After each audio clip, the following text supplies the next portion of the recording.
akkamatti randomly fixing godhachuu gaafii ibsan saniifuu daqiiqaa lama qofa gaafatan asirra dhufanii seenaa haasawuun hin barbaachisu yookaan gorsa gurguddaas hin barbaachisu gaafii jabaatu qabaannaan gaafii keessanitti cahaatii yoo gaafii hin qabaanne immoo daqiiqaa lamaan teessanitti yoo yaada dabasanittis daqiiqaa teessanirra taa'imaraan isinii faaya ogaa siittiitii jettee maayikii isin harkaa deeffannaa jechuu akkasiin duubee qaadara maayikii namni maayikii qabu ni jira isin garuma gaafii teessanii ceetanii so gaafii te adda baasa gaafii qabajaati yaada qaba gaafii qabaja adda nu baasa daqiiqaa lama taa'imarra isinii keenyaa ogaa taa'imariin dhiib jette ni dhaabdanii jechuu daqiiqaa lama warri Minnesota daqiiqaa takka nuti lama isinii goone ayye kanaafuu warri gaafii qabdan fiixaan maayikiroofoona isinii fidaa isaatu qaba gama gaafii teessanii dabartan Is it on? Is it on, right? Okay. Yeah. Warri gaafii qabdan carraa isinii kanninaa dabareen dura dubartootaaf hin kannaa daqiiqaa lamaan teessan taa'imariirran kaayaa fiixaatu isinii qabee dhaabbataa jechuudha. Kana wajji qabe. Namni gaafii qabdan gaafii hiree dura carraa dura eenyu barbaada? Gaafii daqiiqaa lama qofa. Namni asii dalaga malee gaafiin baay'isu ni beeyna akkasitti isin beeyna haa taatu timee har'a hiree qabdanii gaafadha tana carraa kana namni bakka biraatti argatu. Yaa booda maaliif carraa nuumina maalum wanni akka hin jenne hiree dura yoo gaafii qabatan amma gaafii tasanii tuufa. Ayyee isaan booda yeroo fedhan haa gaafatanii gama dhiira harka baasaa namni gaafii gaafachuu barbaadu. Asii arganne harka baasaniira adde qamariyaa ayye taa'etu waan haasaa sanaa waliin naaqa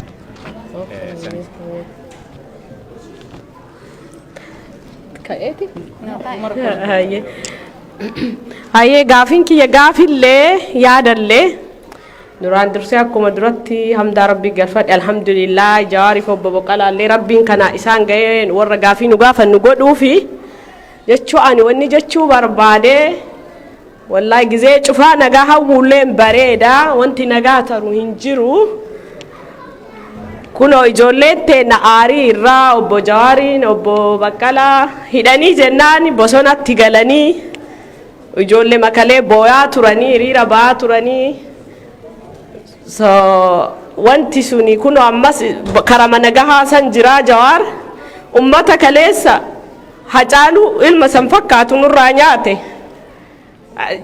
hacaaluun du'e Jawaaritu nu hafa nuun jedhe dachii sani dachii gizee cufa beekaa kenna nyaattutti beekaan kun yoo jiraate nu bulchuu danda'a wanni nu akkana Jawaariifillee obbo Baqqalaafillee gizee cufa daandhuuf nu du'uufis hidhamuufis qophii isin nu gargaara tumsumaanii daaspooraan galaa hidhamaa du'aan jennu jedhe obbo Baqqalaa Garbaa asiin dura Minisootaatti wanti kun beekaan kan walii boonnuufu haa nu bulchuufi haa nurraa du'uufi miti qaroo akka isaanii kun yoo nurraa dabre nu deebinee akkanaa kan argachuuf yeroo hedduu nu fudhata diinni ummanni Habashaa Jawaar hoo jedhan isa dhukkuba maqaa Jawaar hoo jedhan yoo dhayan gaafa Hacaaluun du'e abboo namni tokko du'e osoo Jawaar du'e jedhe ummata charchii dhaabatee yaa rabbi Jawaariin nurraa ajjeesi jedhee nutti kadhatu keessatti dachii sanii galanii nagahaan bilisoomsuun akkam fakkaatti jechuu barbaadeeti dhiifama emotionaloo ta'e harkaa badaa onni jedhuu barbaadelle agasuma naa deemtaa. Gaafii lammaffaa dubartoota keessa osoo harki biraan fuudhin warri gaafii qabdan ayyee carraa keessan achumatti foon isinii goona carraa warra dhiyaatu falleen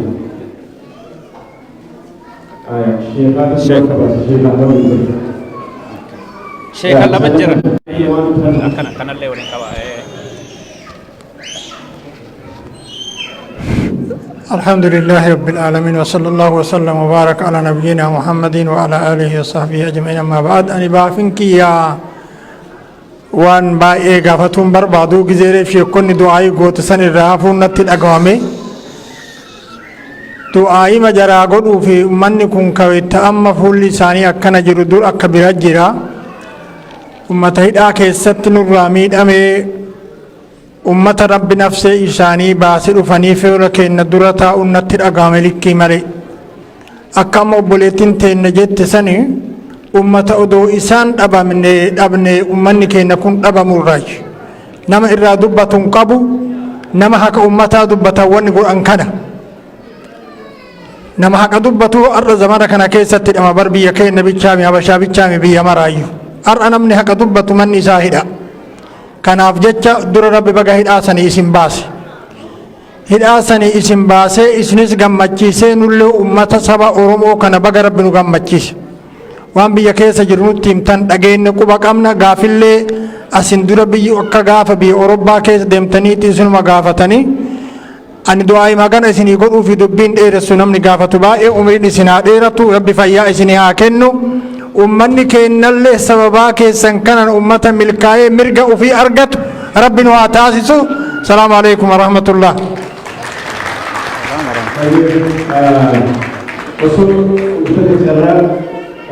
በአማርኛ ጊዜ እንደወላችሁና ጥያቄ ካላችሁ እናንተም ለቡበከላ ወይም ለጀዋር መሐመድ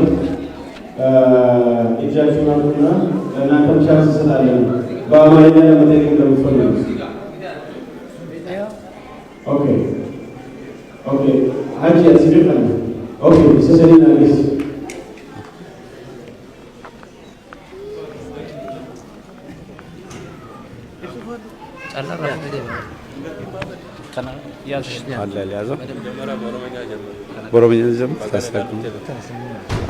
ኦቦ ጀዋርና በቀለ ገርባ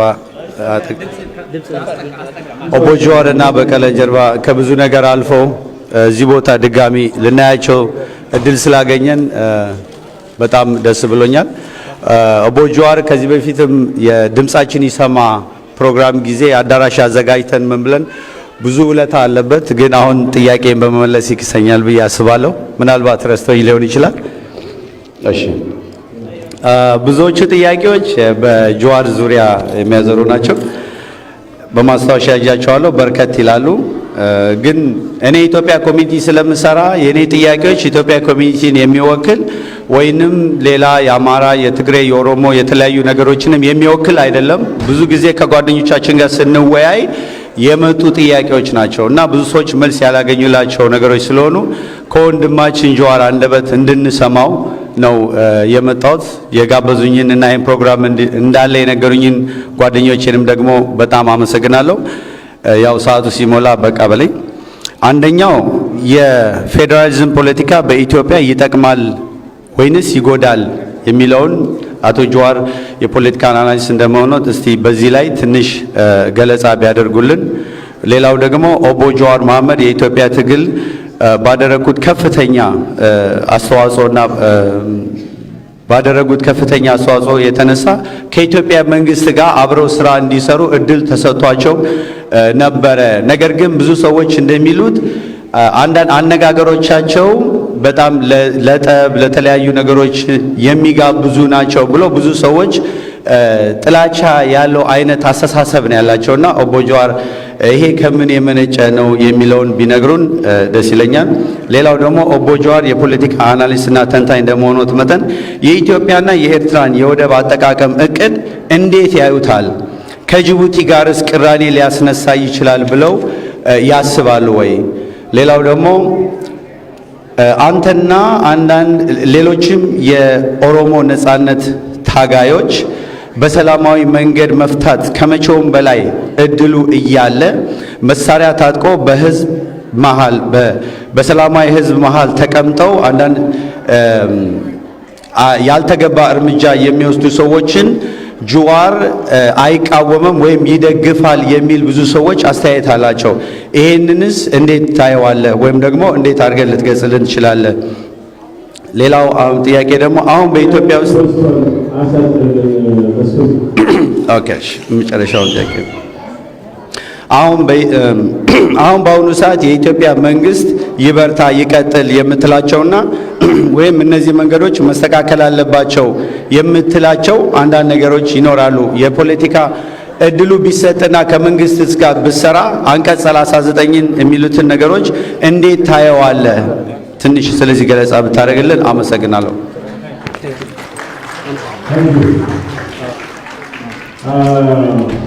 አመኔ ጨራ ሀጂ ተዋከ ባሳሲ ደቂቃ ነው ሀጂ ጋፊ ሞ ያዳ ፕሊዝ ገባስ ደቂቃ ነው ለሰጥሩ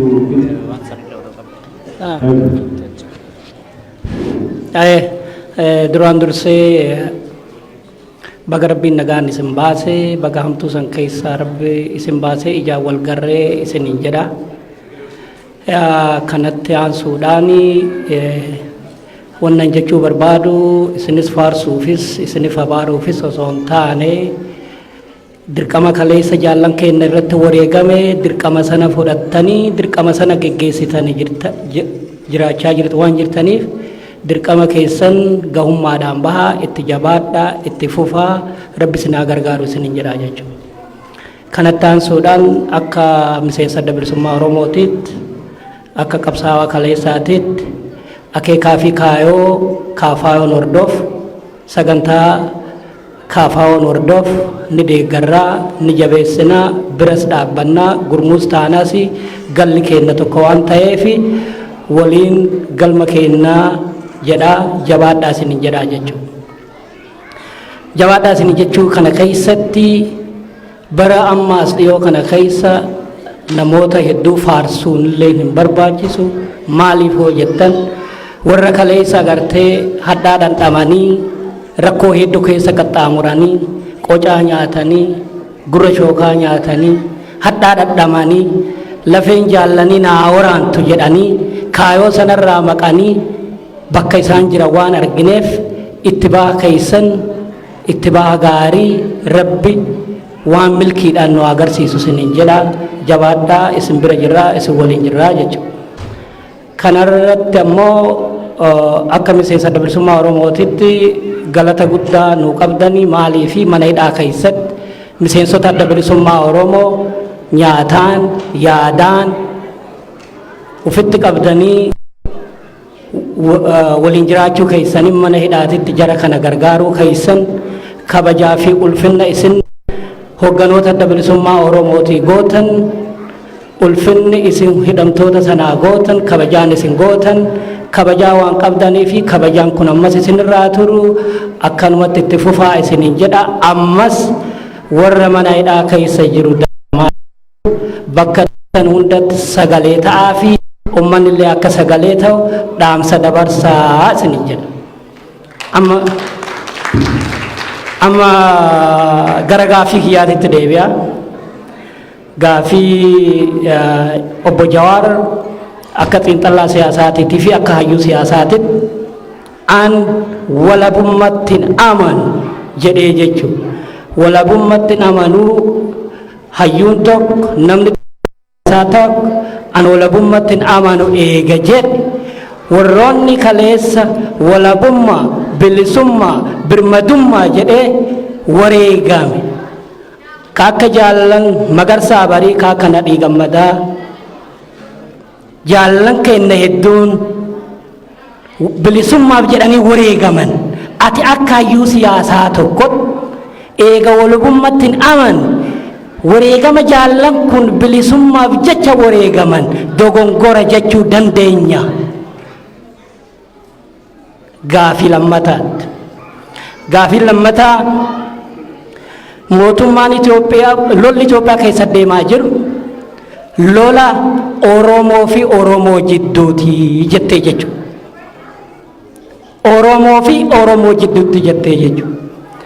Kun akka qalbii xiyyaatitti akka ayyaadotti lolli deemaa jiru kun lola loltoota federaal Itoophiyaatii fi lola waraana bilisummaa Oromootitti deemaa jiru jedhee hubadha. Lolli waraana bilisummaa Oromootii fi loltuu federaalaa jidduutti deemaa jiru loltoota sabaaf sablammii kan Sumaaleen keessa jiru kan Affaar keessa jiru kan faannoon keessa jiru kan sabaaf sablamni hundi keessa jirutu waraana bilisummaa Oromoo waliin wal dhawaa jira jechuudha. Fakkeenyaaf Gujii keessatti waraanni Sumaalee irratti hirmaate, Kaabat waraanni Faannoo irratti hirmaate, waraanni Amaaraa irratti hirmaate, waraanni Tigree irratti hirmaate, waraana sabaaf sablammitti irratti hirmaate. Akkamitti lolli kun lola Oromoo lamaan jidduu ta'uu danda'a? Yoo kana jettu Oromoo lamaantu wal dhahaa jira. Waraana bilisummaa Oromoo hin gargaarinaa, hin fakkeessu. Warri amma waraana bilisummaa Oromoo akka obboleettiin teennachi jette waraana bilisummaa Oromoo gargaaraa jiran hayyuun keen, xiinxalaa keen, beekaan keen Oromoo lamaantu wal dhawaa jira jedhe maaf nu waraana kana gargaarree wal dhoofsifna ka jedhu nama xiinxalaa bal'ina hin qabne jidduutti rakkoo hin uumu. Mee Jawaar dubbii kana irra deebii xiinxalli ilaali isin jedha.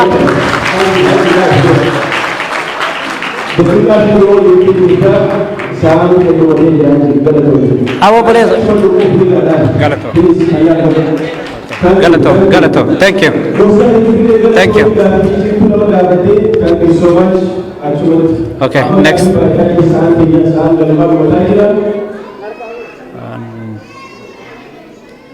Obbo Sintayo. Okay, amma one please. Jalqabatti siimee eebba simbarban gosa simbarban intala simbarban. Yeah. Okay, falmata gabaabsinu Obbo Sintayoodha. Falmatiif yaadis deebi'u. Gaaffiidha. Inni fatumaati. Ayyo Obbo Sintayoo gaaffiimaati hin qalan.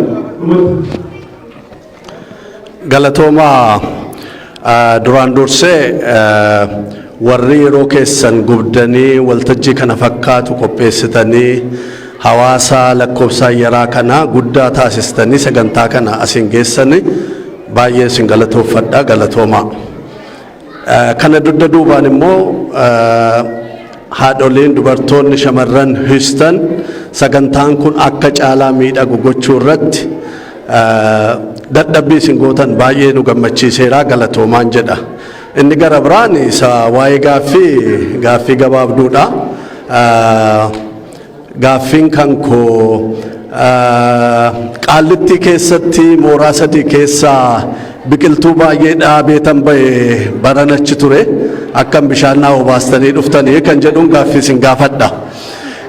Inni gara wanti guddaan maa inni har'a Oromoo warra waltajjiirra jiranuuf miti kanan jechuu barbaadu Oromoota warra as teenyee jara ilaalaa jirruu fi warra iddoo biraa jirruudhaaf har'a qabsoon Oromoo qabsoo alaabaa miti. Qabsoon Oromoo har'a qabsoo waraanaa miti. Waraanni Oromoo bakkeedhaan hidhatee lolaa jiru waraana dhaabaa miti. Waraana Oromooti. Nutu bira dhaabbata wal bira dhaabbannaan. Alaabaan alaabaa kan Oromooti. Alaabaa Oromoo nuyi kan kunuunfatu. Kanaaf Oromoon as waa'ee alaabaatiif waa'ee waraanaa irratti yaada garagarummaa hoo jiraatellee walii obsinee diina nu fuuldura dhaabbate sana fuuldura akkamiin waliigalteedhaan akka dhaabbannu irratti mari'achuudha kan nurra raatu. Waltajjiin bakka tokko irratti waltajjii qoccoloo inni ta'e suni Houstoniin keessatti hin ta'a jedhee yaaduun alaabaan kana waliin finnee waliin kabachiisna. Waraana keenyas nuuf jedhanii bobba'anii waliin hidhachiisna waliin bira dhaabbanna.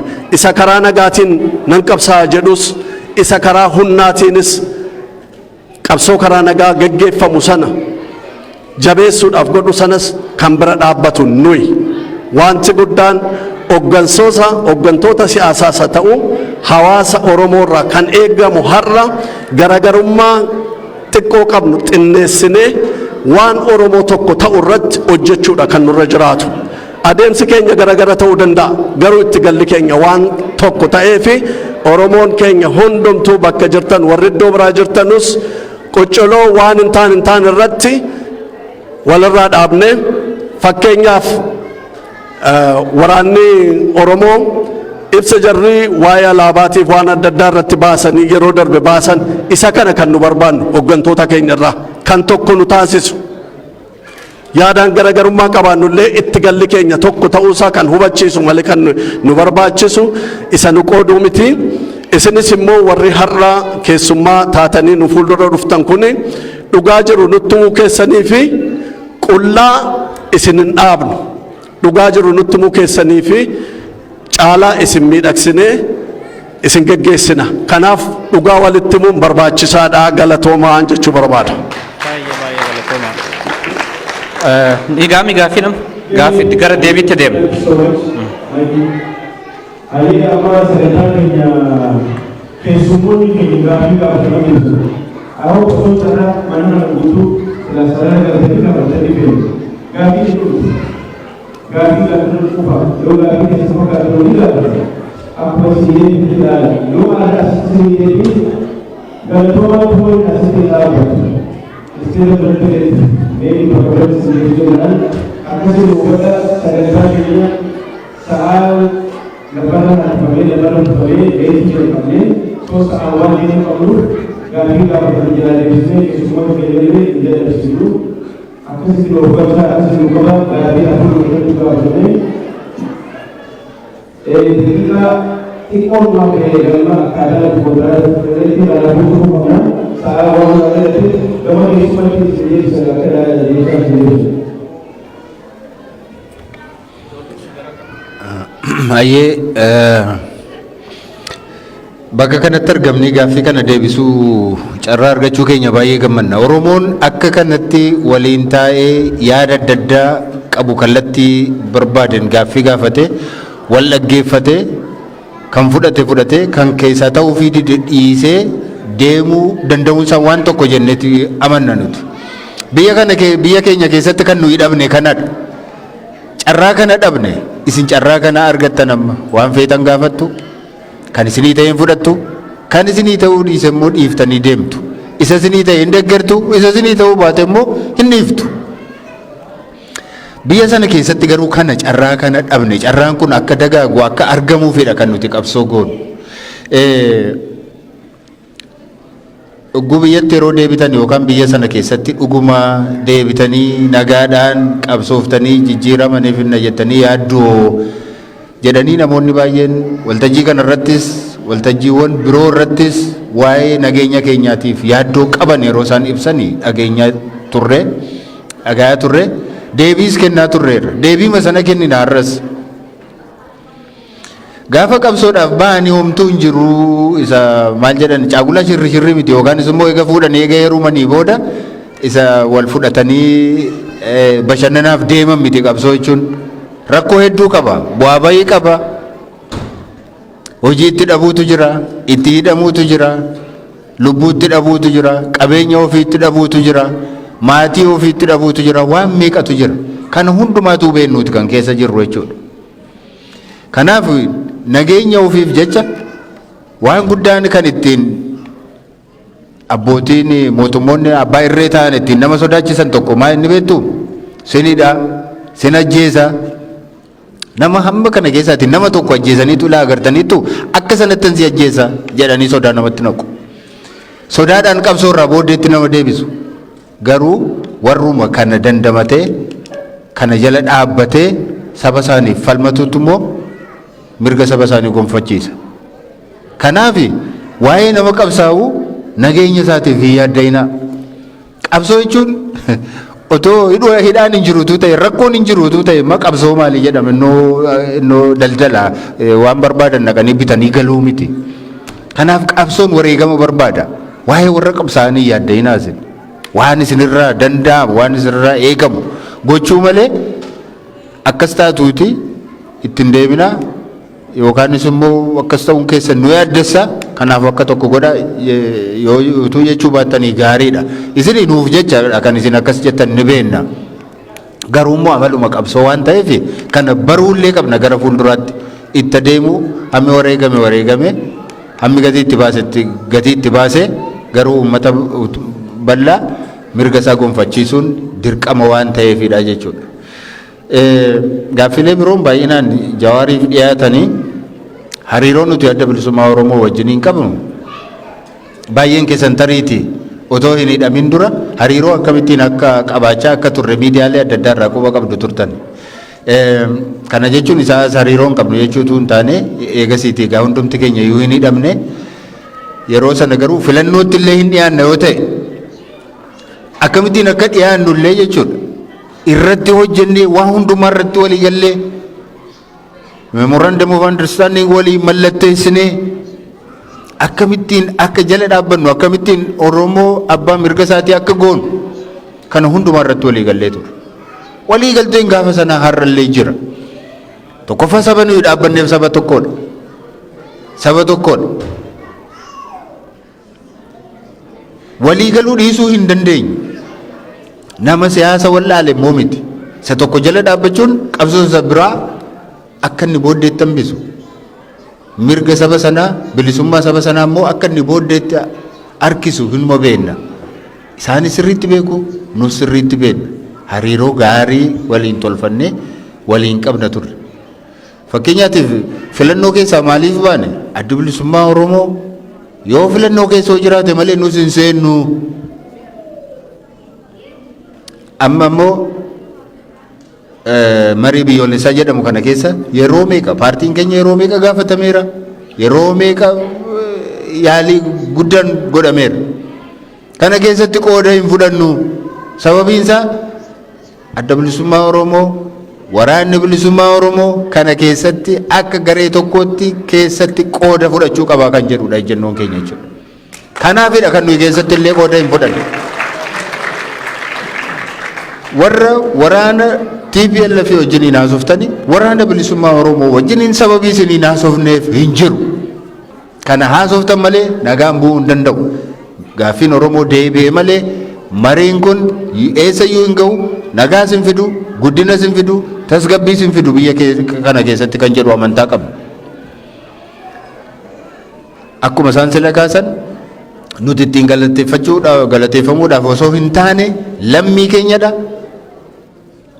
Isaaniifis dhaabbachuun waan qabnu qooduufiin rakkoo isaanii furuuf yaalii gochuun hirmaachuun dirqama keenya waan ta'eef gochaa turre. Gara fuulduraatti illee gochuu keenyatti fuufna. Uummata keenyaaf namoota dhaabbatan hundumaatiif bira dhaabbachuun nu barbaachisa jechuudha. Kanaaf bifa kanaatiin akkasiin nu hubattan barbaada. Silas immoo wayii tokko kaaseeran. Nuyi kallattii gaafuma ijaaramnu jalqabnee kallattii ittiin deemnu qabna. Mala ittiin qabsoofnus qabna. Kallattiin keenya sun har'as hin jijjiiramne. Malli keenya suni har'as hin jijjiiramne. Kana yeroo jennu dala yookaan magaala kana dhufuuni yookaan galma kana dhufuuni karaa tokkittiitu jira jechuu miti jedhee sila isinitti dubbadheera. Karaa hedduutu jira. Ani karaa isa kanatu dafee achiin nagaa jedhee yaada. Ka biraan immoo namni biraan immoo karaa isa kan turra kutaadha isatu dafee achiin nagaa jechuu danda'a. Kana turra gabaabaadha jechuu danda'a. Kun immoo yoo gabaabaa ta'eyyuu kun immoo balaa qaba jechuu danda'a. Akkuma yaaddetti garuu galmisaa bakka kana ga'uudha. Kanaaf ati maachirra deemtee namni jedhu sin jiru kanarra maa deemuu didee namni jedhu sin jiru.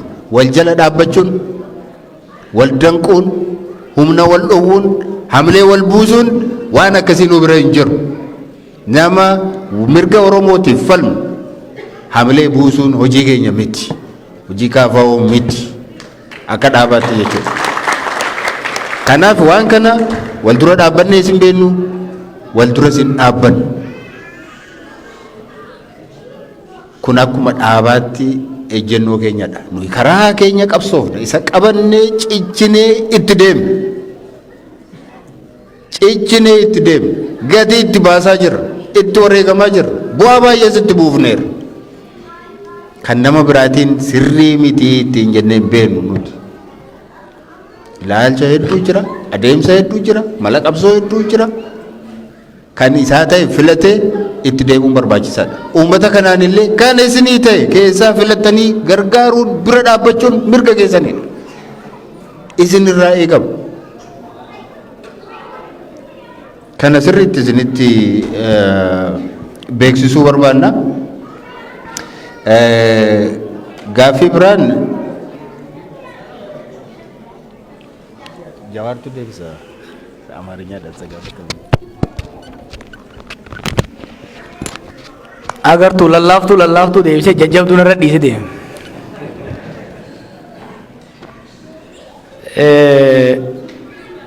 ulfaadha nullee ka barbaanee dhufne mari'achuuf akkuma oromoon jettu mari'atanii malee maraatanii bakka tokko hin ga'anii osoo mariin ka jiraatu taate rakkoon amma sodaachisaan kun biyya sanitti hin uumamu nu akka kaafaa'utti mariitti amanna mariitu bakka nama gayaa jennu marii waggaa jennu yaada keenya namatti feene biraa deemuu osoo hin ta'in yaada keenya hin dhiyeessina gaafiif yaada namoota biraas hin fudhanna kanuu ta'u keessaa fudhanna isinis kan isinii ta'uun fudhattan jechuu akkuma Baqqalaan jetti gaafiin dhimma walabummaatiin wal qabatee dhufe gaafuma qabsoon tun eegalturraa ka'e wanni kun 60mootumarraa 70mootarraa ka'e fakkeenya warri Finfinnee tures warri Adan tures booda Somaaliyaattis Jibuutittis gaafiin kun ka'aa ture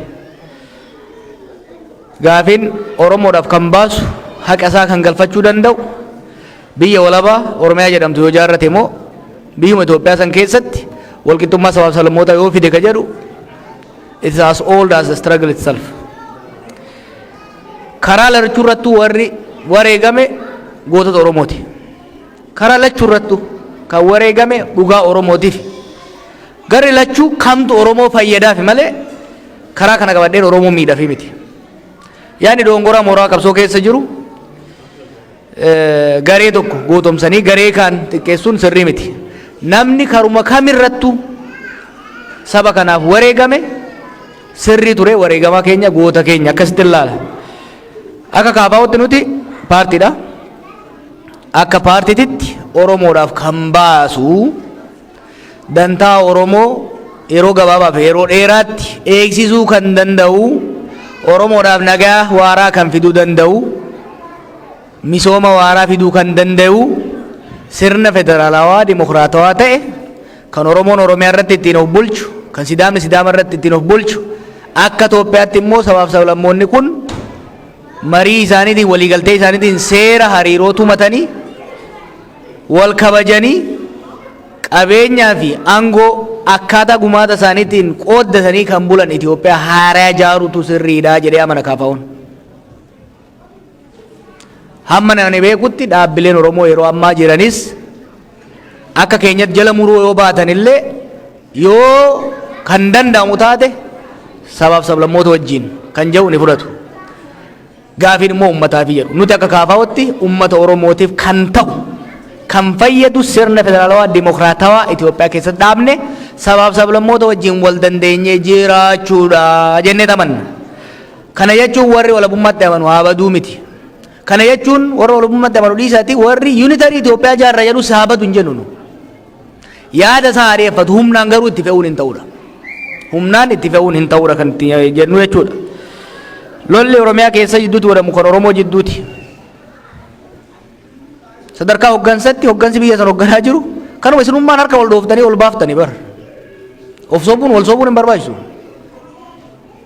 Waggaa 2018tti gaafa mormu san afaan na qabdanii ni hinaafte ni bololte jettanii warra ol baaftan ilmuma keessan isinirraa dhalateedha. Hoggansi gama lachuu waraana Oromiyaa keessatti godhamu gara tokko marra tokko gara kaaniin Abiyyitu hoggana. And they are both Oromos.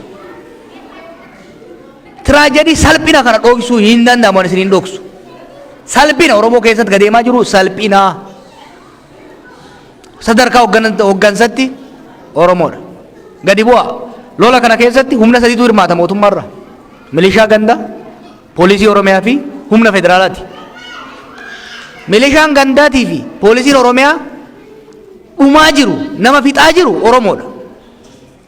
Nu bar keessa jiraanna. Painful ijoolleen nuti hoggannee qabsoo keessa turte gara lamatti baateet wal fixaa jirti. Shawaa lixaa keessa yoo dhayite, shawaa kaabaa keessa yoo dhayite, wallaga keessa yoo dhayite, gujii keessa yoo dhayite kan dhumaa jiru harki 95 ilmaan keessan obbolaa keessani.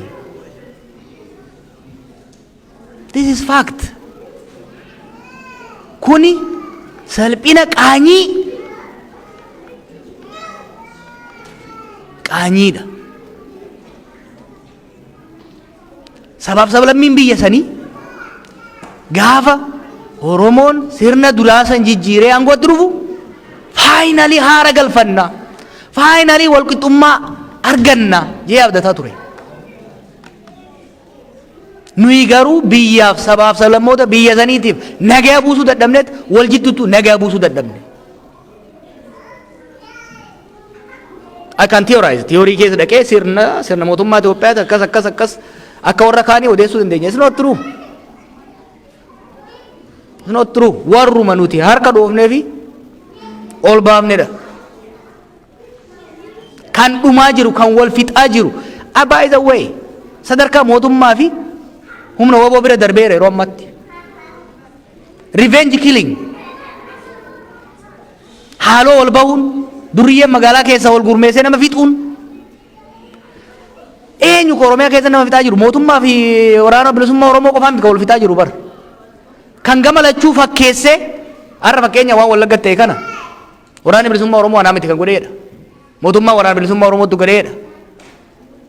Faaktii isaatu sadarkaa ittiin beeynetti humni sadarkaa anarkiin biyya keenya keessatti baay'achuurraa kaka'een qabatamatti abalutu ajjeesee.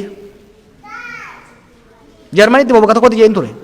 Oromiyaa keessatti bara har'a eenyutu ajjeesee maalutu ajjeesee sadarkaa jettee gaafattee deebii itti dhabdu gaafachuu itti dhiifte irra jirta jechuudha. Ani waan isin dhaga'uu barbaaddan isinitti himuuf as hin jiru. Waan isin dhaga'uu qabdan isinitti himuuf as jira. Wanni ta'aa jiru sheem. Warri aangoorra jirtu qabsoo dhiigan dhuftee Oromoon amma aangoorra baheera Oromootu aangoo qabaa kanaafuu dhiigan ittisuu qabna siin jedha. Nummoo gara keenyatiin qabsoo Oromootu butamee Oromootu dhumaa jira hin jenna. At the end we are entering an endless cycle of violence. Isinitti himan. Keessattuu sheerii guddaa kan qabu mootummaadha itti hoggansa biyyaa kan argaa qabu mootummaadha lola dhaabuu qaba. Lolli kun dhaabachuu baannaan Siiriyaa taati Itoophiyaan worse than Syria. Ani dubbachuullee hin barbaanne ture. Kan inni amma dura dubbadhee fuunan gaabba. Waan hin biyya sanitti farri seenatti fakkaata. Garuu erga dubbadhu jettanii nan dubbadha. Civil war zabana kana waraansi biyya zabana kana kan injifatu wal injifatan osoo hin taane ka addaan ciccitaa. Mootummaan kun hubatuu qaba. Har'a kan kadhataa jirru humnoota hidhatan 3-4 wajjin gattaa'itii mari'adhuudha. Lolli kun itti fufnaan waggaa 4-5 booda ka har'a 4 turan kun 40 ta'uu danda'u biyya san keessatti. We will reach a level where negotiation becomes impossible. Syriyaatti, Yemenitti, Liibiyaatti har'a eenyu lola eenyu araarama sadarkaan danda'amne irra geenye. Sababa isaa bal'inaan amma dura ibseera. Kanaaf kana hoggaan jedhu political correctness hin barbaachisu wanna biratti. Kanarraa hin deemaa jechuudha. Wareegamuudhaan kaaftanii akka nuunaatan akka abdii nurraa qabdan ni beeyna. Namni boru ministeera ta'uu barbaadu qabsaa ta'uu hin danda'u. Namni boru pirezidantiin ta'a piraayim ministeeran ta'a jedhu har'a qabsaa ta'uu hin danda'u. Lamaan si wajjin hin deemtu. Gaafan yuunivarsiitii ture ijoollee faranjii tanatti ture wajjin baran. Kan boru seenetara pirezidantii ta'uu barbaadan. Ganamarraa kaasanii subii ka'anii rifeensa isaanii sirreeffatu. Nuyi kaalsii gosa adda addaatiin qumxaa gosa adda addaatiin dhayina isaan suufa gadi godhanii kilaasii dhufu kilaasii hoggaa seenan jecha takka lakkaa'anii haasa'u. Isaan seenatara ta'uu barbaadu. Biyya gaarii jiru kam immoo seenatara ta'ee jira warra na wajjin barate. Qabsaa ta'uu garuu hin danda'an. Qabsaa ta'uudhaaf maaliif shamiisni sun xuraa'uu qaba. Kanaaf namni an Oromoof hin qabsaa jedhu boru ministeeran ta'a jedhee itti seenan hin geessu. Tokko kan miidhe kana ministeeran ta'a pirezidantiin ta'a sadarkaa Oromoon ministeera itti filatu sirna Oromoon ministeera isaa ittiin filatu nan dhaaban tokko kun immoo qabsoo gaafata. Lakki anumatu ta'a jennaan namni boru ministeera ta'uu kan barbaadu arra du'uun barbaadu namni boru ministeera yookiin immoo pirezidantii ta'uu barbaadu arra maqaan isaa baduun barbaadu arra waan ummanni jaalatu qofa itti himuu barbaada. Risk minimizing becomes the game. Riskii fudhatan malee immoo riskiin hin jirtu. Nuti kan qabsoofnu ministeera ta'uuf miti. Kan qabsoofnu pirezidantii ta'uuf miti. Kun kan qabsoofnu sirna Oromoon pirezidantii isaa ittiin filatu, sirna Oromoon ministeera isaa ittiin filatu ijaaruudhaaf. Kan ammoo aarsaa akka gaafatu beekna jechuudha. Aarsaa san kafaluudhaaf itti yaadne an bar namni qabsoota na seensi hin jiru filadheen isin biraan ka'ee itti seene. Warra ministeera ta'uu barbaadullee kabajaa qabnaaf nu. Nuyi garuu uummata kanaaf dabruu qabdi. Barbaachisaa taanaan nu dabruu qabna malee jenneet kan itti seenne jechuudha. Kana nurraa fudhadhaa. Hariiroo dhaabbilee Oromoo wajjin kan kaaftan kaafaa'uun bar kabajamuu qaba. Keessattuu Profeesar Mararaa Guddinaa kabajamuu qaba bar. Yeroo nuyi hidhaa jirrutti dhiibbaan meeqa keessaa falaan ogaa irra jiru kan hidhaman hidhaa bayan malee kan bosona jiru bosonaa bahu malee filannoon seennuu jedhee dide. Kursii amma barbaadesiif kennaa jedhanii mallaqa amma barbaadesiif kennaa hin barbaadu jedhee dide Profeesar fi hooggansi nu biraa alatti hafe. Aarsaa guddaa duula guddaa irratti godhame min beektan. Har'as ejjennoon kaafaa ejjennoo sanii. Kan hidhaa jiru hidhaa bahu malee kan bosona jiru gara hirmaannatti dhufu malee marii nagaa isaan jaaniin hirmaannu. Oromoon tokko bosonatti hafee kuun hidhatti hafee nuti kan teenyee kursii tokkorraa qorii adda qooddannu ta'uu hin dandeenyu jechuudha. Ejjennoon kun nu kabachiisuu qaba. Nu kabachiisuu qaba jechuudha. We are a principled party. Wanni nu boonsu lolli hoggaa dhufu lolli dhufaa jira dhiisa lolli hoggaa eegalan yeroo silaa harka dha'uun sirnatti ta'etti noo jennee dinne jechuudha. Marii biyyaalessaa yaada jiru biyya sanitti populaarize kan godhe nuyi. Har'a miti hoggaa afur hoggaa shan hoggaa 10 dura. Har'a mariin biyyaalessaa hoggaa dhufu silaa gaafiin keenya deebi'ee jennee fiinee seenna noo mana hirruutti hin mari'annu caayaa hirruutti hin mari'annu caayaan guutuu ta'uu qabdi jenneet dhaabannee deemaa jirra jechuudha. Kana kan jiru. በአማርኛ የተነሳው ጥያቄ ላይ ሲሄድ የፌዴራሊዝም ፖለቲካ ለኢትዮጵያ ይጠቅማል ወይ? ስማችንም እንደሚያሳየው እኛ የኦሮሞ ፌዴራሊስት ኮንግረስ ነን። ለሀገራችን፣ ለህዝባችን፣ ለኦሮሞ ህዝብም ለተቀረው ብሔር ብሔረሰብም የሚበጀው በስምምነት በውይይት ላይ ተመስርተን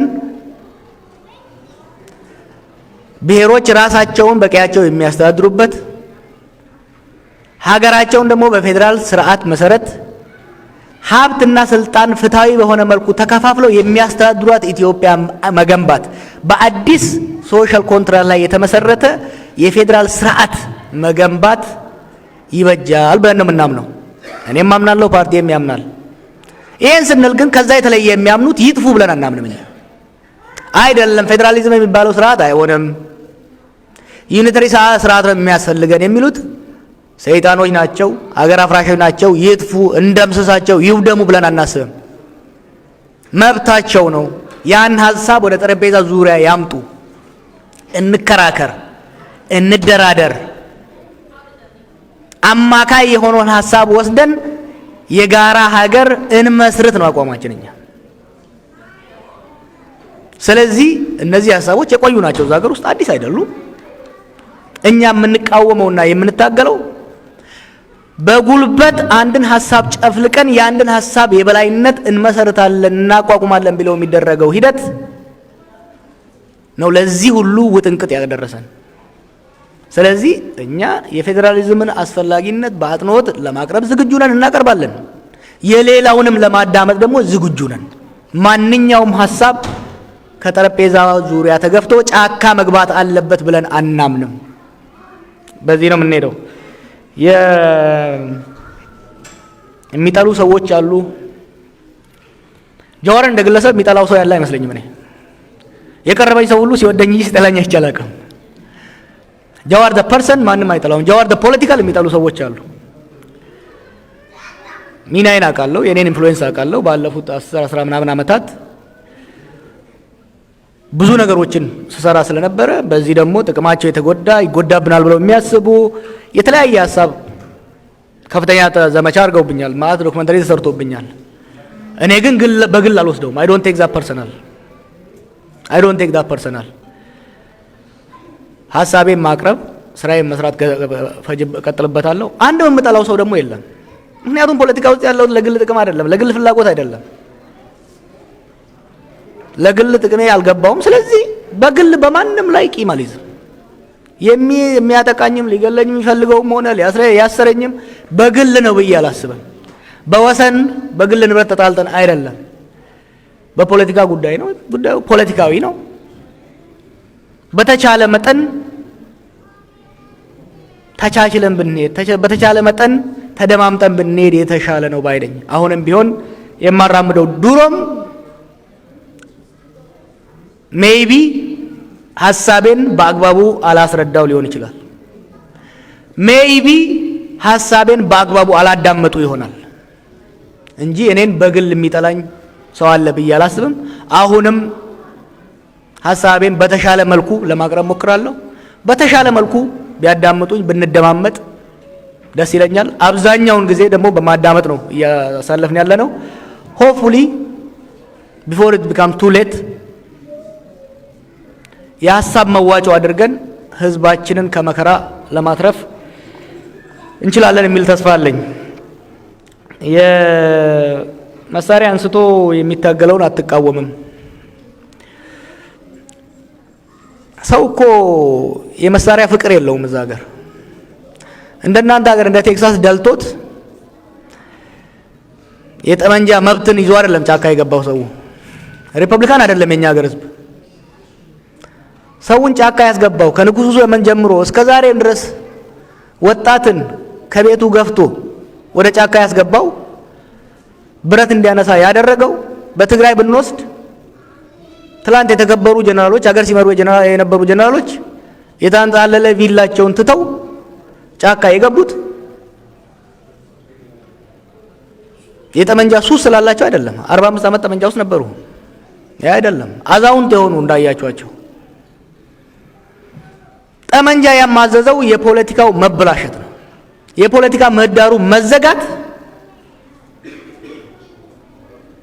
ነው ወጣቱንም አዛውንቱንም ወደ ጫካ ያስገባው። ስለዚህ እኔ መሳሪያ ያነሳን የኔ ምርጫ መሳሪያ ማንሳትም ባይሆን መሳሪያ ያነሳን ማውገዝ ለሀገር ለህዝብ ይጠቅማል ብዬ አላስብም። ከዛ ይልቅ የተሻለው መንገድ ማሳየት በመንግስትም ላይ በታጠቀው ኃይሎች ላይም በተቻለ መጠን ወደ ጫካ ያስገባው የፖለቲካ ችግር ተቀርፎ ወደ ጠረጴዛ ዙሪያ እንዲመጡ መምከሩ የተሻለ ነው። ምክንያቱም እኔ በማውገዜ የሚመጣ ለውጥ የለም። የኢትዮጵያ መንግስት ምንድነው የምትመክረው? ቅድም በአፋን ኦሮሞ እንዳልኩት መንግስት አንዱ ማድረግ ያለበት ትልቁ ባለፈው 4 ዓመት የሄደበት መንገድ ትክክለኛ እንዳልሆነ ባለፈው 4 ዓመታት የተሄደበት ሂደት ሀገርን ኢንቴንሽናቸው ምንም ይሁን ምን ኢትዮጵያን እናበለጽጋለን ብለው ከሆኑ የሄዱበት መንገድ ኢትዮጵያን ያፈራረሰ ያደከመ በህዝቦች መካከል ያለው ቅራኔ ወደ ጠላትነት እንዲገፋ ያደረገ የመንግስትን አቅም በጣም ያዳከመ ቅድም ስገልጸው ነበር። የመንግስት ኮንትሮል ኦቨር ሚንስ ኦፍ ቫዮለንስ በጣም ተዳክሞ የተለያዩ ፖኬትስ ኢመርጅ እያደረጉ ሀገር በከፍተኛ አደጋ ላይ የጣለ መሆኑን መገንዘብ ነው። ምክንያቱም የታመመ ሰው መጀመሪያ መቀበል ያለበት ታመም ያለው የሚለው ነው። ከዛው ስለመውጣት ከዚህ በሄድንበት መንገድ መሄድ እንደማያዋጣና ወደ ኋላ መመለስ ከዚህ ውስጥ አንዱ ጦርነት ማቆም አለበት መንግስት። ከእንግዲህ በኋላ በጦርነት የሚመሰረት ስርዓት የለም። በጦርነት እምትመታ የበለጸገች ኢትዮጵያ አትኖርም። በሰሜኑ ከህዋት ጋር የተወሰነ ሴንስለስ እኮ 100 ማንሞላ ሰዎች ልንፈታው የምንችለው ችግር በ100 ሺዎች እንዲያልቁ አደረገ። በሰሜኑ አሁን አትሊስት እርዳታ እንዲገባ መደረጉ በአፋጣኝ ሰርቪሶች ሪስቶር እንዲደረጉ ወደ ጦርነት ያስገቡ የፖለቲካ ልዩነቶች ወደ መፍታት መሄድ ያስፈልጋል። ጦርነቱ ግን በሰሜን ብቻ አይደለም ያለው። በኦሮሚያ፣ በቤኒሻንጉል፣ በጉሙዝ፣ በደቡብ ውስጥ ብዙ አይነት ጦርነቶች አሉ። እነዚህን ጉዳዮች በጦርነት እንፈታለን ማለት የባሰ ነገሮችን ማባባስ ስለሆነ ሀገራዊ የሰላም ጥሪ በማድረግ ከሁሉም ቡድኖች ጋር ተኩስ በማቆም ወደ ጠረጴዛ ዙሪያ እንዲመጡ ማድረግ የመንግስት ትልቁ ኃላፊነት ነው። የህዝብም ጫና መሆን ያለበት አንዱን ቡድን ደግፎ አንዱ ላይ እሳት ማቀጣጠል ሳይሆን ጫና በማድረግ ጦርነት ቆሞ ህዝብና ሀገር እንዲተርፍ ማድረጉ የሚበጅ ይመስለኛል። ከዚሁ ጋር ተያይዞ አንተም ላነሳው ለሌሎቹም ይህን ፕሮግራም ለሚከታተሉ ማስተላለፈው መልእክት አለ። አንድ የተለመደ ነገር አለ። አሁን የኦሮሞ መሞት ይቁም፣ የአማራ መሞት ይቁም፣ የትግራይ መሞት ይቁም ይባላል። ይቁም፣ አዎ። ነገር ግን የኦሮሞ መሞት ቆሞ የአማራ መሞት ሊቀጥል አይችልም። የአማራ መሞት ቆሞ የትግራይ መሞት ሊቀጥል አይችልም። ጥያቄያችን መሆን ያለበት የሁሉም መሞት ይቁም ነው። አንድ እሱ ነው። ሁለተኛ we must admit as a society ኦሮሞ እየሞተ ከሆነ ትግራይ እየሞተ ከሆነ ጉሙዝ እየሞተ ከሆነ who is killing us እየተገዳደልን ነው ማለት ነው። ምክንያቱም ከማርስ ኤሊያኖች መጥተው እየገደሉን አይደለም። አብዛኛው የምናየው መገዳደል እርስ በርስ እየተደረገ ነው። ሲቪል ዋር የምንለውም ለዚህ ነው። አንደኛ እየተገዳደልን መሆኑን እኛ ብቻ ቪክቲም አይደለንም። ኦሮሞ ብቻ ቪክቲም አይደለም፣ አማራ ብቻ ቪክቲም አይደለም፣ ትግሬ ብቻ ቪክቲም አይደለም፣ ሌላውም ቪክቲም ብቻ አይደለም። we are victims and perpetrators at the same time። ስለዚህ ጥያቄው መሆን ያለበት የአንድ ቡድን መሞት ይቆም ብቻ ሳይሆን የሁሉም መሞት መቆም አለበት። ኦፍ ኮርስ የነኚህ ግድያዎች በማስቆም የመንግስት ኃላፊነት ትልቅ ቢሆንም አይ ዶንት ቢሊቭ መንግስት ብቻውን ሊያስቆመው የሚችለው አይመስለኝም። እዛ ሀገር ያለውን ችግር አንደኛ የመንግስት ካፓቢሊቲ በጣም ደክሟል። በተለይ ዳያስፖራ እባካችሁ ይሄ እኮ ኢትስ ኖት አ ጌም። ኢትዮጵያ ውስጥ እየሆነ ያለው ነገር ጨዋታ አይደለም፣ ፖለቲካ አይደለም፣ የእርስ በርስ ፍጅት ነው። እየሞተ ያለው ወታደር አይደለም። ወታደር ቢሞት ችግር ወታደር ራሱ እንዲሞት አልፈልግም። እኔ የህወሓት ወታደር እንዲሞት አልፈልግም። የፌደራል መንግስት ወታደር እንዲሞት አልፈልግም። የኦሮሞ ነጻነት ሰራዊት እንዲሞት አልፈልግም። ወንድሞቼ ናቸው። ከወታደር ያለፈ እያለቁ ያሉት በቀለ ቅድም እንዳለው ሴቶች ናቸው፣ ህፃናቶች ናቸው፣ ገበሬዎች ናቸው። ምንም ውስጥ የሌሉ ምስኪን ነው እያለቀ ያለው። በዲያስፖራም በተለያየ ቦታ ያሉ ሚዲያዎች ለዩቲዩብ ሽቀላ ተብሎ የሚደረጉ ቅስቀሳዎች መቆም መቻል አለባቸው። it is essential look እዛ አገር እየሆነ ያለው ነገር ይሄ ጦርነቶች ካልቆሙ ሩዋንዳን የሚያስንቅ ሲሪያን የሚያስንቅ በጣም አስጠሊ ዘግናኝ የሆነ እልቂት እየመጣ ነው። nobody will win። አማራ አይሸነፍም፣ ኦሮሞ አይሸነፍም፣ ትግራይ አይሸነፍም። it's a lose war። ስለዚህ በተለይ በሶሻል ሚዲያ እና በሚዲያው ላይ ያሉ ወንድሞቻችን የራሳቸው ብሔር መሞትና መገደልን መኮነን አንድ ነገር ነው። ከዛ አልፎ ግን ሪቬንጅ የበቀል እርምጃ እንዲወሰድ መቀስቀስ የራስን ብሔር የባሰ ማጋለጥ ነው። ስለዚህ በተቻለ መጠን እኔ የምማጸነው ፕሊዝ የውጭው ኃይሎች የእግር ኳስ ቲም እንደሆነ ይመስል ያጨበጭቡልናል፣ ዱላ ሲያልቅልብን ያቀብሉናል። የኛው ደግሞ በተለያየ ቦታ ያለው ሴፍ ሄቨን ውስጥ እየተቀመጠ እየነደደ ባለ ሰዓት ላይ ቤንዚን ያርከፈክፋል። people's life are at stake። Syria was one of the fastest growing country in the Middle East. ዛሬ በእኛ ከተሞች ስትሪት ላይ ይለምናሉ። የስቴት መፍረስን ብዙ ትችት ያነሳብኛል ከኦሮሞቹ። ኮላፕስ ኦፍ ስቴት በተለይ መልቲናሽናል መልቲ ኤትኒክ መልቲ ሪሊጂየስ በሆነ ሀገር ውስጥ የማያልቅ የማያባራ ማይክሮ ኮንፍሊክቶችን ይፈጥራል። አሁን እየሄንበት ያለ ነው። በፍጥነት ቀልብ ገዝተን ይሄ እነዚህን ጦርነቶች አቁመን ወደ ውይይት ካልመጣን ከፍተኛ አደጋ ውስጥ የምንገባው። ስለዚህ ውጪ ያላችሁ ለህዝባችሁ መብት ታገሉ።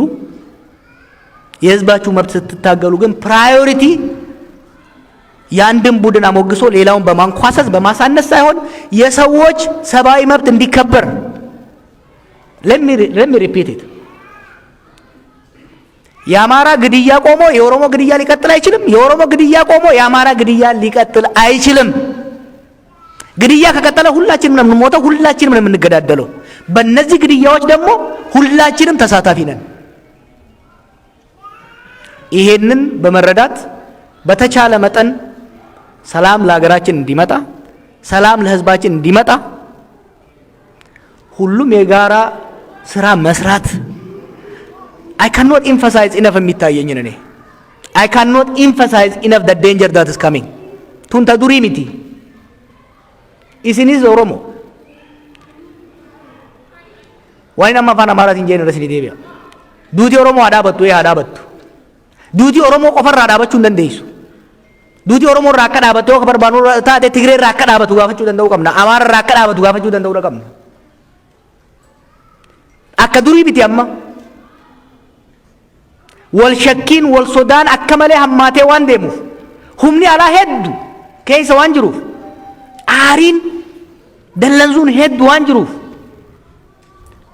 oromoon bakka takkatti yoo dhumate bakka biraatti amaaraa dhumata amaaree bakka takkatti yoo dhumate tigreet bakka biraatti dhumata meel haala waggaa lama dura yeroo tigraay irratti duulli godhamaa ture nama hedduutu harka dhaafii ture lolli sun hin turre amaaraa affaar seenee isu deebi'e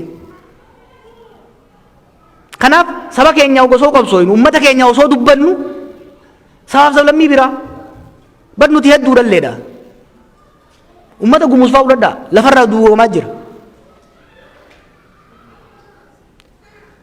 kanaaf hamma dandayametti keessattuu atakaaroon aktivistoota amaaraa wajjin godhamu laaffachuudha qaba isinitti himaani arraba dheerachuu baalagoota lamaa sadii ilaalanii lolaaniin taane saboota lamaan kana jidduu baasuun miidhaa guddaadha qaba amaarriif oromoon akka malee ol keessa jira kaleessa mootota isaanirraa dhufaniin gadoo yoo qabaannes har'a wanni irra wayyaa godaannisa fayyisuu malee godaannisa walitti kakaasuun sirrii miti ummanni keenya walloo rakkoo keessa jira ummanni isaanii oromiyaa keessa jiru rakkoo keessa seena kanaaf hamma dandayametti waan saboota jidduutti rakkoo uumu keessattuu nuti reefu isin jedha wal jiddu lolli amma deemaa jiru kun akka keenya nama miidhe hin qabu wal jidduu wal fixaa jira ollaanis walitti bu'aa deemna kanaaf hamma dandayametti qabsoo gootan keessatti advokasii gootan keessatti nagaa saba keessanii labsaa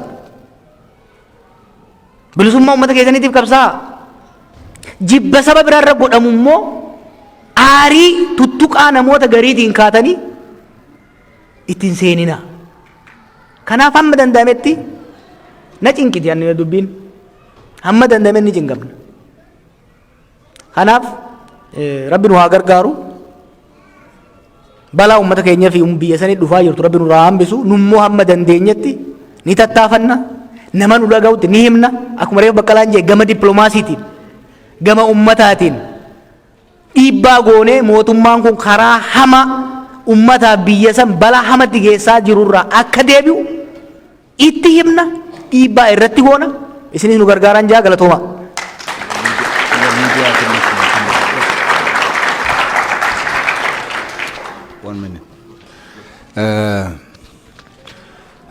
በአማርኛ እኔም ትንሽ ነገር ልበል ብዬ ነው። ጥያቄው ወደ እኔ ዳይሬክትድ የሆነ ባይሆንም እዛ አገር ኢትዮጵያ ውስጥ እየተደረገ ያለው ነገር አሁን እዚህ ሆናችሁ እንደምታዩት አይደለም። እሱ እንደተናገረው ነው። ለማየት ለመስማት የሚዘገንን ነው። እዛ ሀገር እየተደረገ ያለውን ጭካኔ መቼውም ሰምተን አናውቅ። በሌላ ሀገር ሆኖም አናውቅ። ይሄ የሚሆነው ለምንድን ነው መሰላችሁ? በአብዛኛው እዚህ ሀገር ኖረው በሰለጠነ ሀገር ውስጥ እየኖሩ ልጆቻቸው በሰላም እየኖሩና ልጆቻቸውን እያስተማሩ በሰላም ወጥተው እየገቡ ነገር ግን ሌላው ህዝብ እዛ ያለው ድሃ ህዝብ እንዲባላ የሚያደርጉ ሚዲያዎች አሉ። እናንተ ወንድሞቼ እስቲ እንደው ከዛሬ ጀምሮ እንኳን ልብ ብላችሁ ተከታተሉ። አንድ ሚዲያ አለ እዚህ ሀገር ውስጥ ከተመሰረተበት ዕለት ጀምሮ ከኦሮሞ ውጪ አንድም ቀን ሌላ አጀንዳ ኖሮት የማያውቅ ሚዲያ አለ። የሚጠቀሟቸውን ቃላት ብታዩ ብታዳምጡ ሰው መሆናቸውን ትጠላላችሁ። እንደውም የዛ ቋንቋ ተናጋሪ ህዝብ በጣም ጥሩ ህዝብ ሆኖ ነው እንጂ ሌላውን ህዝብ በየሄደበት እየነከሰ በየሄደበት እየተላተመ እየተጣላ እንዲኖር የሚያደርግ ነው። የመጨረሻ የጭካኔ የመጨረሻ ዘግናኝ የሆኑ ቃላትን ነው የሚጠቀሙት። ሰው ሞተ እንኳን አይሎ ታረደ እንዲሆነ ሰው ከአፉ ለሚወጣው ነገር ኃላፊነት ባለበት ሁኔታ ነው። በተለይ ፖለቲከኛና ሚዲያ ላይ ያለ የሚሰራ ሰው እስቲ እንደገና ዞር ብላችሁ ያሳለፍናቸውን ጊዜያት ተመልከቱ። እኔም የተናገርኳቸውም ይህም ሰው የተናገረውን ነገር ውሰዱና እንደገና አዳምጡ እስቲ። ከየትኛውም ብሔር ያለን ፖለቲከኛ ወይም አክቲቪስት እከሌ እንደዚህ ብለን ተናግረን አናውቅ። እውነት ለመናገር ፈልጉና ብታገኙ ውሸት ነው በሉ። እነሱ ግን አንድ ቀን ስማችንን ሳያነሱ ውለው አድሩ። በማናቸውም ትንተና ውስጥ ስለ ኦሮሞ ፖለቲከኞች ጥላቻ፣ ስለ ኦሮሞ አክቲቪስቶች ጥላቻ ብቻ ነው የሚሰበከው ቀንና ሌሊት። ይሄን ሁሉ ችሎ ያ ህዝብ መኖሩ ራሱ እውነተኛ ሰላም ወዳድ ህዝብ ስለሆነ ነው። አገሪቱ ለምን እንዲህ አይነት ትርምስ ውስጥ ገባች ለማለትም አይቻልም። ቀንና ሌሊት እንደዚህ አይነት የጥላቻ ስብከት እየተሰበከ ምን ማድረግ ይቻላል?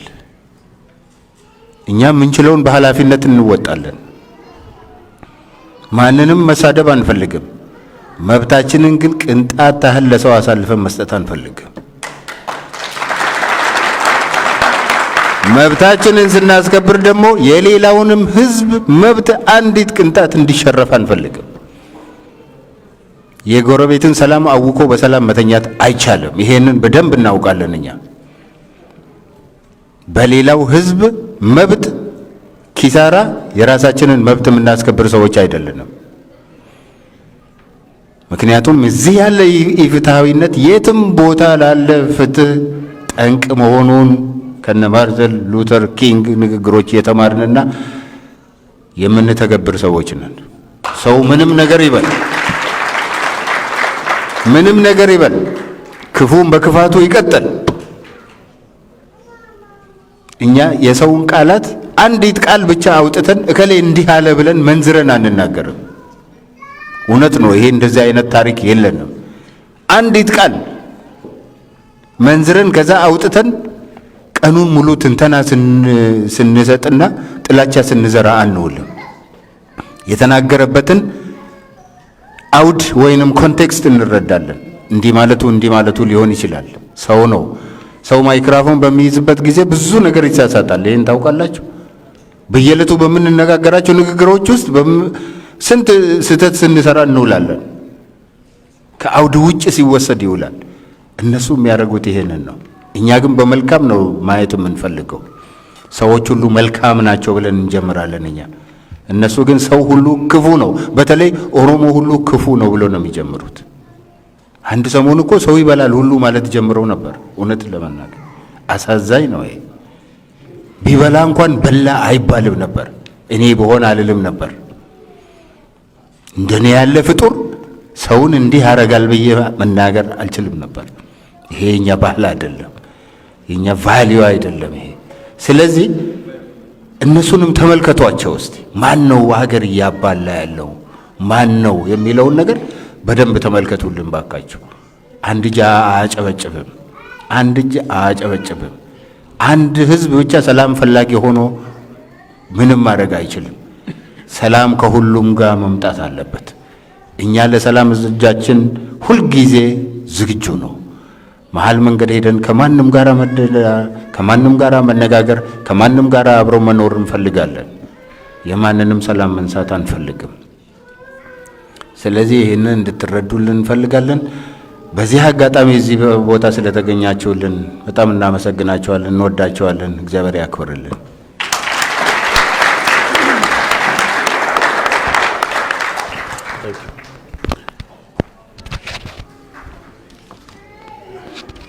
hayyee